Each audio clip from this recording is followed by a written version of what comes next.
ఇంకెంత పరిచర్య జరిగేదని ఉన్నది.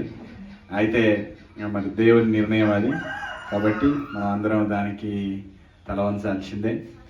ఈ సాక్ష్యాన్ని మనం వినడమే కాకుండా మనం దీన్ని మనం ప్రచారం చేయాలి. వారు ఎందుకు అంత కఠినంగా ఉండి ప్రభువు నమ్ముకొని ఎట్లా మారారు, కారణం ఏంటి అనేటువంటి విషయాలు కొన్ని ప్రింట్ చేయడానికి ప్రయత్నం చేసినాం. ఇప్పుడు మీకు ఇచ్చిన కాపీ అది చాలా ఒకవేళ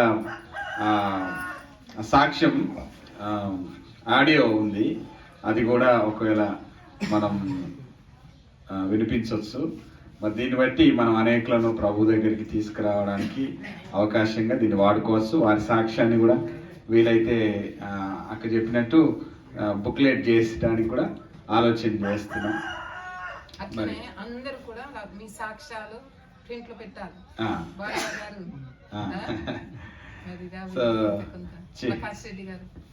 సాక్ష్యాలు చెప్పిన అందరికీ వందనాలు, ప్రార్థించిన వారికి అట్లాగే వాక్యం చెప్పిన పోలంకల్ గారికి వందనాలు, దూరం నుంచి వచ్చిన మల్లన్న గారికి అట్లాగే గ్రామం నుంచి వచ్చిన వారందరికీ కూడా ప్రత్యేకమైన వందనాలు, సేవకులకు కూడా వందనాలు తెలియజేస్తున్నాం.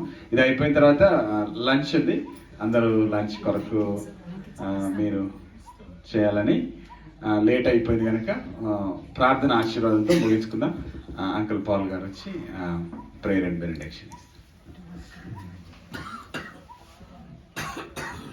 ఒక మాట, నేను మొన్న అమెరికాకు వెళ్ళినప్పుడు ఒక సహోదరుడు కలిశాడు. ఆయన ఫేటల్ యాక్సిడెంట్లో ఆయన చనిపోయాడు. అంబులెన్స్లో తీసుకుపోతుండగానే చనిపోతే ఆయన ఆత్మ కొనిపోబడింది, తన శరీరం ఇక్కడే ఉండిపోయింది అని చూస్తున్నాడు. ప్రభు ఆయన్ను పరలోకం చూడడానికి అవకాశం ఇచ్చాడు.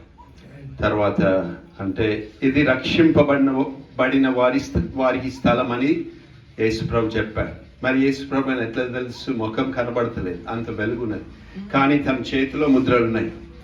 అయితే ఆయన ఏమన్నాడంటే, మళ్ళీ ఇక్కడ నేను తీసుకెళ్తున్నాను, రక్షింపబడనేటువంటి ఆత్మలు ఇక్కడ ఉన్నాయని ఆయన చెప్పాడు. నరకంలోనికి భయంకరమైన వాసన, గొగ్గోలు ఏడుపు వినబడుతుంది. తన స్వంత భాష, ఆయన ఒక ఆదివాసి, తన భాషలోనే అనేకులు మాట్లాడుతున్నారు. ఒక్క ఛాన్స్ ఇవ్వండి అని అంటున్నారు. కానీ యేసుప్రభు అన్నాడు, మీరు లోకంలో ఉన్నప్పుడు నా మాట వినలేదు, పట్టించుకోలేదు, కనుక మీరు ఎప్పటికీ ఇక్కడే ఉండాలి. నేను మార్గం, నేను సత్యం, నేనే జీవమని, నా ద్వారానే తప్ప ఎవరు ఇక్కడికి పరలోకానికి రాలేదని ఆయన చెప్పిన ఎన్నోసార్లు ఆ వ్యక్తికి చెప్పాడు. తర్వాత మీకు ఛాన్స్ ఇస్తున్నాం, మళ్ళీ మీరు వెళ్ళి అందరికీ ఈ విషయం చెప్పాలి. అది 20 సంవత్సరాల క్రితం జరిగింది. నేను ఆయన వ్యక్తిగతంగా చూడడానికి అవకాశం దొరికింది. ఆయన సాక్ష్యం మా బావకు పంపిస్తాను, ఆయన మీకు కూడా పంపిస్తాడు. ఓకే, అది మీరు వినండి. తెలుగులో కూడా అది లిపి ఉంది. ప్రార్థన. మమ్మల్ని మికిలిగా ప్రేమిస్తున్న మా పరలోకపు తండ్రి, ఈ సమయంలో మరి ఎన్నో విషయాలు మేము మాట్లాడగలిగినాం. ముఖ్యంగా మీ దీనదాసుని జ్ఞాపకం చేసుకున్నాం. ఇది మాకెంతో ఆశీర్వాదం.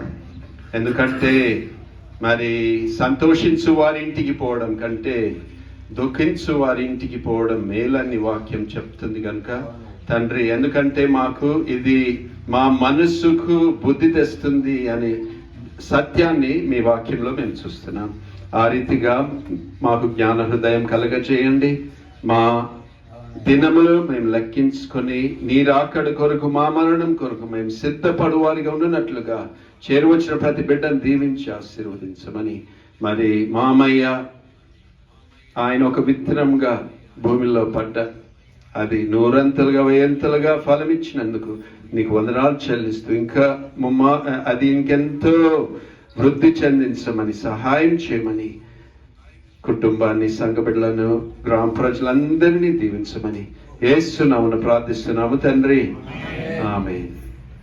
మన తండ్రి అయిన దేవుని యొక్క ప్రేమయు, తన కుమారుడైన యేసుక్రీస్తు యొక్క కృపయు, పరిశుద్ధాత్మ అన్యోన్య సహవాసం ఇప్పుడు నెల్లప్పుడు చేరి వచ్చిన ప్రతి బిడ్డకు, సమస్త పరిశుద్ధులకు సదాకాలం తోడై నీడై ఉన్నను గాక. ఆమేన్.